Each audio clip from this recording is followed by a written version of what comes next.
Zone 2 has then been this new dialogue, and so that's where the body's working with activity. So we're testing it, we're pushing the boundaries of activity, but working very efficiently. So it's where the body's utilising oxygen, it's utilising fat stores as energy.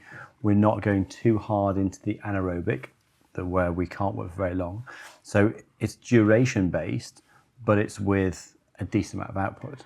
So everything beyond that is a crossover of aerobic and some degree of anaerobic. So where we start to use other energy processes to produce the output. Basically, when someone's listening and thinking what they're doing, is it zone 1 or zone 2 or zone 3? It's probably looking at the heart rate zones as the most basic way of looking at that, which is a bit up for debate or certainly disagreement across different platforms. But zone 2 is about 60 to 70% of someone's maximum heart rate. And working in max heart rate is another debate again, but if you look at that as being the basic version of 220 minus your age, as being the unbelievably basic way of doing it, roughly 67% of that would be zone 2. Yes. Ish. And out there, if you Google it, you will find everything from 50% to 75%, still being called zone 2. But 50% certainly you're not working hard enough, and 75% you are producing too much lactate, too much of the byproducts, and working too hard to really be able to sustain it. So it's sustainable. That's why that 60 to 70 really is the ideal zone for it. So we'll come back to that as well in terms of how much we do of that and frequency. But zone 3 then above that, 70 to 80% roughly of maximum heart rate, and what that does and why we use it. And then zone 4 probably crosses over the most with that as well for most people in the training programs. Just talk through what zone 3 is, zone 4 is, probably in perceived exertion levels and where you'd find it existing within training programs. Yeah, so I guess the classic way of describing proper zone 2 is where you know you're working hard. So you're getting hot, you're perspiring. You can hold-ish a conversation. I think there's I forget which one of the American scientists says, but you can't sing. In zone 3? In zone 2. In zone 2. You shouldn't be able to sing in zone 2. You can hold a conversation, but you can't sing. And that's where people get it wrong. So we tested in the gym with that question. But that's where people often are using upper zone 1 and thinking they're doing zone 2. So they're going and doing their walk around the park, going after my zone 2.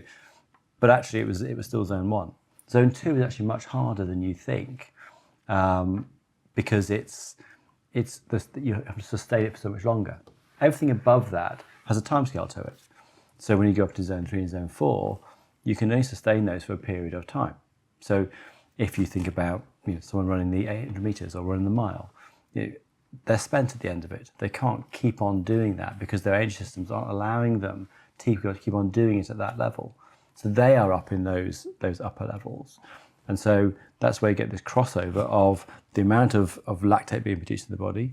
So the amount of carbon dioxide being produced in the body, it becomes much, much higher than the utilization of the oxygen. That is then you're in your lactate system. But this is classically where a lot of athletes used to train at. That's where you used to have the problems with them training too hard and for too much volume in those zones where you also had a high risk of injury.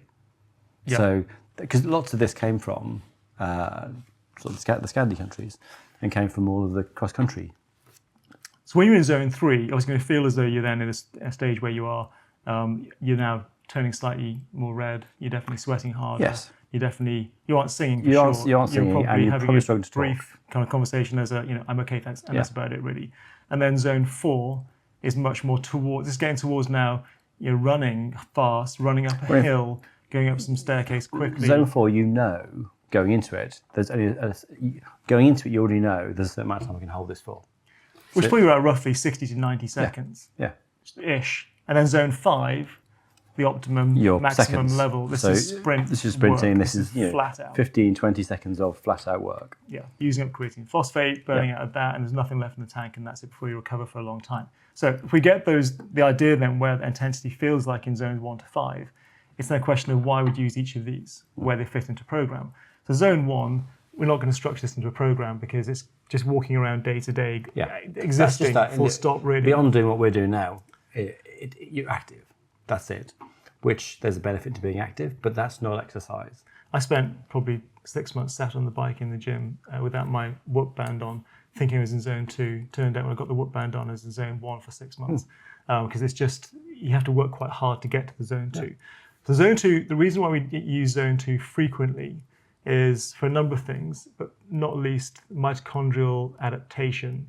So we get the change in the way in which the system uses energy. So we're going to make the body more efficient and make it able to burn away a more even distribution of fatty acids in glycogen and be an ongoing general burner.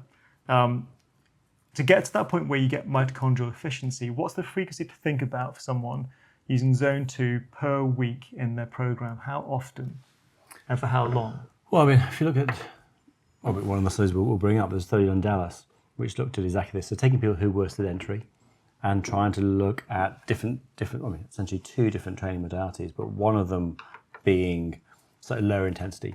So there's the zone 2 type thing, as well as doing yoga and not sort of some core work, not necessarily strength work.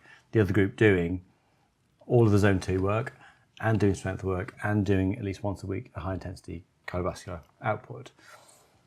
What they found with group 1 was that by doing some level of zone 2 work twice a week, 60% of them saw what's classed as reasonable cardiovascular improvement.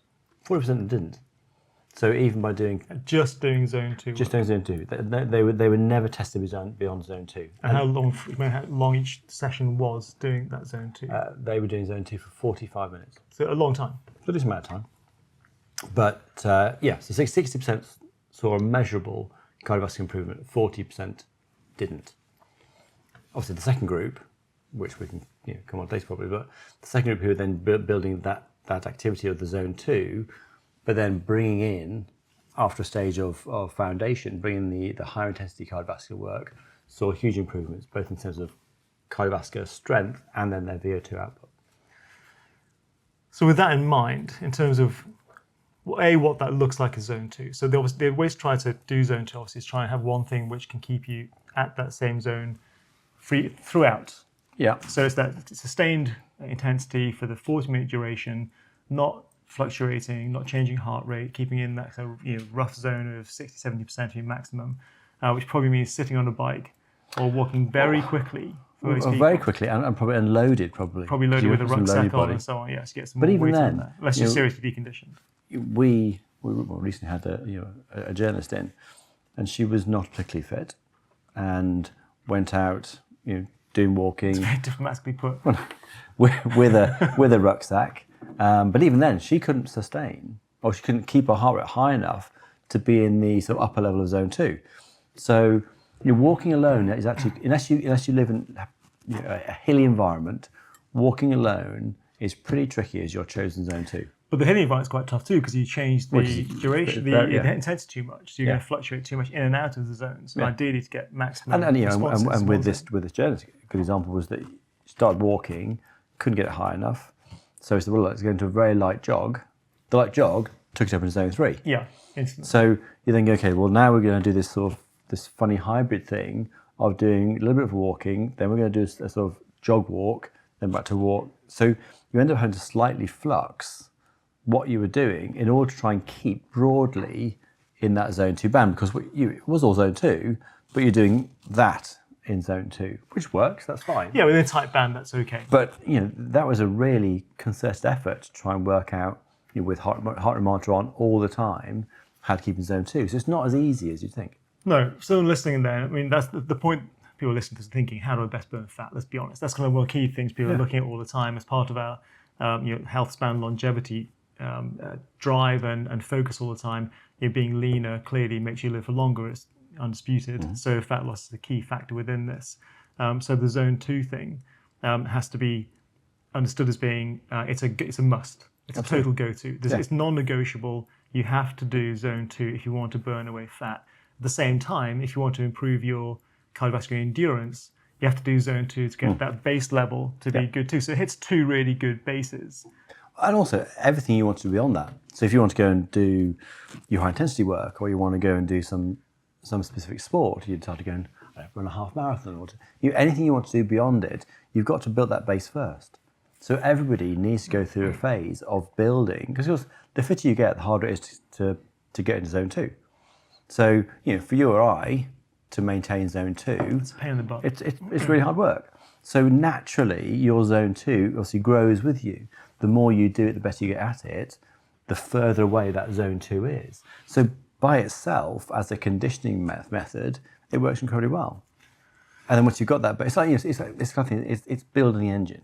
So your zone 2 builds the size of the engine. Then everything else you do, you try to make that engine more and more powerful. But you need to have the capacity of the engine first. That's all zone 2.